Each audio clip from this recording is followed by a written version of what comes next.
High বন্ধুরা, আমি সুচরিতা। ভিডিওর শুরুতে সকলকে জানাচ্ছি শুভ সকাল। কেমন আছো তোমরা সকলে? আশা করছি তোমরা সকলে দারুণ আছো। আমি তো খুব ভালো আছি। আজ আমি তোমাদের সঙ্গে শেয়ার করছি সম্পূর্ণ বিয়েবাড়ি স্টাইলের দই কাতলার রেসিপি। যেহেতু এই মুহূর্তে বিয়েবাড়ি সিজন চলছে, তো এই রেসিপিটা কিন্তু ন্যাচারালি হয়েই থাকে। এটা একটা সামার ফ্রেন্ডলি একটা ফেমাস রেসিপি। তো এই রেসিপিটা অনায়াসে ট্রাই করতে পারো বাড়ি বসে একটা দারুণ সাথে দই কাতলার স্বাদ পাবার জন্য। তারপর টক দই নিয়েছি উপকরণের মধ্যে, ভেজানো কাজু, কিশমিশ আর এখানে পোস্ত, মৌরি নিয়েছি। আর একটা মিক্সিং বোলের মধ্যে সামান্য জল অ্যাড করছি, কারণ সমস্ত মশলাগুলোকে আমি একটু ওয়াটার সোপ করব, তাতে করে যেন ব্লেন্ডিংটা দারুণ হয়। তারপর কাজু আর ভেজানো আগে থেকে কিশমিশটাকে অ্যাড করে দিলাম। তারপর উপকরণের মধ্যে আমি যেগুলো নিয়েছিলাম এই মুহূর্তে, সেগুলোকে সমস্তটাই অ্যাড করে কিন্তু একটা স্মুথ একটা পেস্ট তৈরি করে নেব। তারপর পোস্ত অ্যাড করছি, আর সবশেষে অ্যাড করছি আমি মৌরিটাকেও অ্যাড করে দিলাম। দিয়ে খানিকক্ষণ আমি ভিজিয়ে রাখবো, তাতে করে যেন পোস্তটা ভালো করে সোপ করে যায় আর খুব সুন্দর একটা যেন স্মুথ একটা সফট একটা পেস্ট তৈরি হয়ে যায় রান্নার জন্য। তারপর মিক্সিং জারে আমি অ্যাড করে দিলাম, দিয়ে এবার জারটাকে ক্লোজ করে আমি সুন্দর একটা পেস্ট তৈরি করে নিয়ে চলে আসি। চলো দেখো, কিন্তু পেস্টটা দারুণ সফট হয়েছে এবং একটু দানাদার নেই, সম্পূর্ণ কিন্তু সফট করার চেষ্টা করেছি আমি। তারপর দেখতেই পাচ্ছ সেই একই জারের মধ্যে আমি এই মুহূর্তে কিন্তু 100 গ্রাম ফ্যাটানো টক দই আমি অ্যাড করে দিচ্ছি। আর বাকি 100 গ্রাম টক দই কিন্তু আমি রান্না যখন কন্টিনিউ করব সেই মুহূর্তে অ্যাড করব মশলা কষানোর জন্য। এখানে দেখতেই পাচ্ছ আমি দইটা অ্যাড করে দিয়ে ভালো করে কিন্তু একটা থিক একটা পেস্ট তৈরি করে নিয়েছি। দেখো কি দারুণ হয়েছে পেস্টটা। এরপর চলো উপকরণের মধ্যে নিয়েছি ধনে গুঁড়ো, পেঁয়াজ বাটা, নিয়েছি আমি জিরে গুঁড়ো, রসুন বাটা, নিয়েছি গোটা গরম মশলা, কাঁচা লঙ্কা বাটা, আদা বাটা, গোটা কাঁচা লঙ্কা, সর্ষের তেল আর গোটা শুকনো লঙ্কা, নুন, হলুদ আর চিনি। এই গেল সামান্য কিছু উপকরণ আজকে দই কাতলার জন্য। তো আরও এক ঝলক উপকরণ তোমাদের সঙ্গে শেয়ার করে দিচ্ছি। আর নিয়েছি অবশেষে আমি টক দই। বলছিলাম বাকি রান্নায় আবারও টক দই আমি অ্যাড করব ওই জন্য। তারপরে এখানে আমাকে মা 4 পিস মাছ তুলে দিল মাছের বাটি থেকে। বাকিটি এমনি ন্যাচারালি মা রান্না করবে, যেরকম নর্মালি আমাদের বাড়িতে হয়ে থাকে। তারপরে এই 4 পিস আমি কোলের মধ্যে নুন হলুদ মাখিয়ে নিচ্ছি। 2-3 মিনিট ঠিক এভাবেই রেখে দেবো নুন হলুদ মাখিয়ে। তারপর কিন্তু আমি চলে যাব কিন্তু রান্নার পরবর্তী স্টেপে। এখান দিয়ে টক দইয়ের জারে আমি 200 গ্রাম টক দই নিয়েছিলাম, এর মধ্যে দিয়ে 100 গ্রাম তুলে নিচ্ছি, কারণ রান্নার ক্ষেত্রে আমি ইউজ করব গ্রেভির মধ্যে।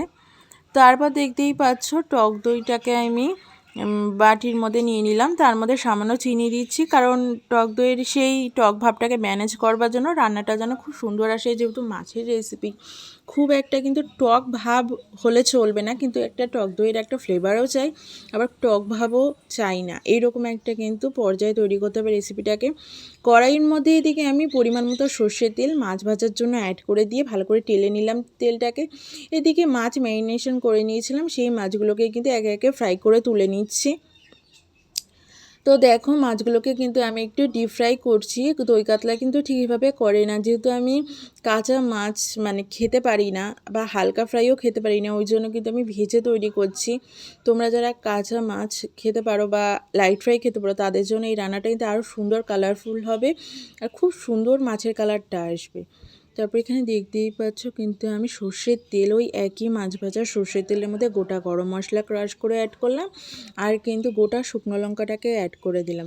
দিয়ে ভালো করে ভাজা ভাজা করে নিচ্ছি ফোড়নটাকে। এই ফোড়নের তেলে মধ্যে এত দারুণ একটা ফ্লেভার এখন চলে এসছে মশলার জন্য, তো তাতে করে বাকি রান্নাটা অসাধারণ হয়, খুব টেস্টি হয়। তো এই রান্নার মধ্যে মৌরি রয়েছে, তো কোনো রকমের অসুবিধার কিছু নেই। এই রান্নাটা অনায়াসে কিন্তু ট্রাই করা যেতে পারে, স্বাস্থ্যের জন্য খুব উপকারী। তারপর দেখতেই পাচ্ছ আমি কিন্তু পেঁয়াজ বাটাটা অ্যাড করে দিলাম। এখানে কিন্তু পেঁয়াজ বাটা কোয়ান্টিটিটা অনেকটা বেশি পড়বে, যাতে করে রান্নাটা কিন্তু দারুণ আসবে। অবশেষে যে আদা রসুন পেঁয়াজ যে পড়েছিল রান্নায়, সেই ফ্লেভার তোমরা কেউ পাবেই না, একটা দুর্দান্ত স্বাদের কিন্তু রান্না অবশেষে পেতে চলেছ। তো পেঁয়াজ বাটাটাকে অ্যাড করে দিলাম। তারপর পেঁয়াজ বাটা কষে আসার পরে আদা রসুন আর কাঁচা লঙ্কা বাটাটাকে একে একে আমি অ্যাড করে দিচ্ছি। দেখতেই পাচ্ছ আদা রসুন অ্যাড করে কষিয়ে নিলাম। তারপরে এবার কাঁচা লঙ্কাটাকে অ্যাড করে দিচ্ছি। তো দুর্দান্ত স্বাদের এটা একটা কাতলা মাছের রেসিপি। আমি বলবো এটা একটা অনবদ্য একটা কাতলা মাছের রেসিপি। তো যত রকমের রেসিপি রয়েছে তার মধ্যে এটি একটি দুর্দান্ত স্বাদের। অনায়াসে কিন্তু এটা ট্রাই করতে পারো। আর এটা সবথেকে বেশি ভালো লাগে, সবচাইতে বেশি ভালো লাগে শুধুমাত্র সাদা ভাতের সাথে, আর কিছুই লাগে না। ফুরফুরে সাদা ভাত সঙ্গে এই রেসিপি, দুর্দান্ত একটা কম্বিনেশন। তারপর কিন্তু ফ্যাটানো টক দইটা আমি অ্যাড করে দিলাম।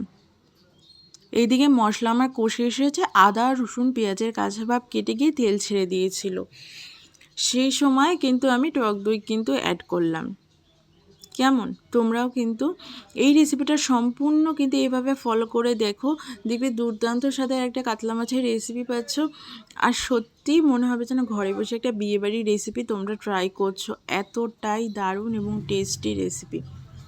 তারপর দেখতেই পেলে ভালো করে কিন্তু কষে আসলো যেই, তারপর কিন্তু আমি কি করব, আরেকটু পরিমাণে টক দই অ্যাড করে দিচ্ছি। তো হাফ হাফ করে কিন্তু আমি অ্যাড করলাম দইটাকে, দেখতেই পেলে কতবার করে।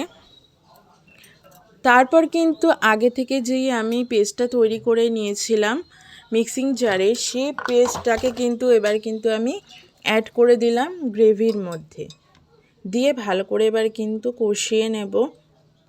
মশলা থেকে তেল ছেড়ে আসা অবধি ওয়েট করব। আর আমি মিক্সিং জারে কিন্তু জার ধোয়া জলও কিন্তু অ্যাড করে দিয়েছি, তার ফলে কিন্তু গ্রেভিটা কিন্তু দারুণ কিন্তু এসছে।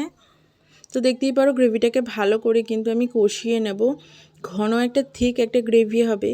গ্রেভিটা এখন যেই পর্যায়ে রয়েছে তার থেকেও আরও বেশি কিন্তু থিক আমি তৈরি করে নেব।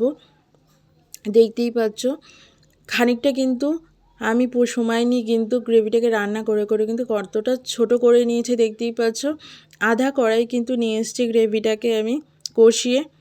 সেই মুহূর্তে দাঁড়িয়ে কিন্তু আমি গুঁড়ো মশলা দুটো নিয়েছিলাম, সেটাই অ্যাড করছি। এক জিরে গুঁড়ো আর এক নিয়েছি আমি ধনে গুঁড়ো।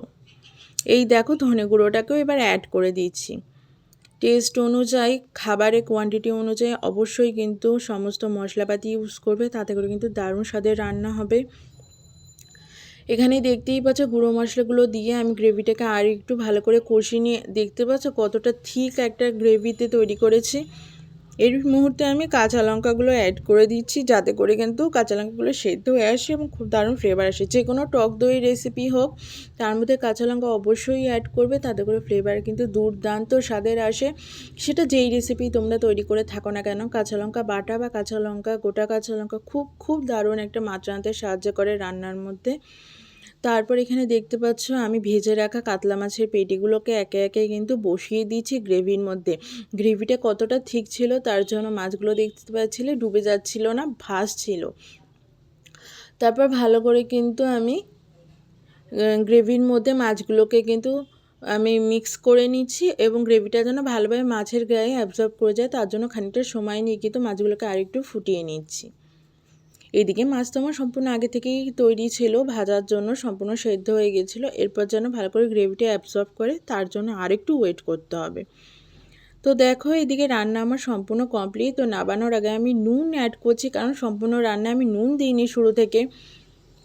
তো সেক্ষেত্রে আমি মাছ ভাজায় শুধু নুন দিয়েছিলাম, তো অবশেষে আমি নুনটাকে অ্যাড করে দিলাম। টেস্টটা যেন ভালো ব্যালেন্স আসে, সেহেতু রান্নার শেষে নুনটা দেবে, তাতে করে ভালো বুঝতে সুবিধা হয়। তারপর এখানে দেখতে পাচ্ছ গ্যাসটাকে আমি অফ করে দিলাম অবশেষে। রান্না আমার সম্পূর্ণ কমপ্লিট, আর কিছু দেওয়ার নেই। রেসিপি এইদিকে ফুল কমপ্লিট করে ফেলেছি। দেখো ফাইনাল লুকসটা কি দারুণ এসছে, অসাধারণ এসছে। তো এবার আমি প্লেটিং করব, চলো প্লেটিং করে দিচ্ছি আমি সাদা ভাতের সাথে। সাদা ভাতের সাথে ছাড়া কিন্তু এই রেসিপিটা আর কোনো রাইসের প্রিপারেশনের সাথে খুব একটা ভালো যায় না।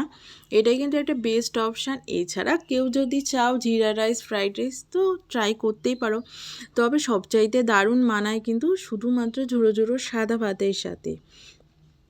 তো অবশ্যই জানাও রেসিপিটা কেমন লাগলো। ভিডিওটি ভালো লাগলো please do like share and subscribe to my channel. খেতে কিন্তু অসম্ভব সুস্বাদু হয়েছিল। আজকের মতো এই পর্যন্তই, টাটা।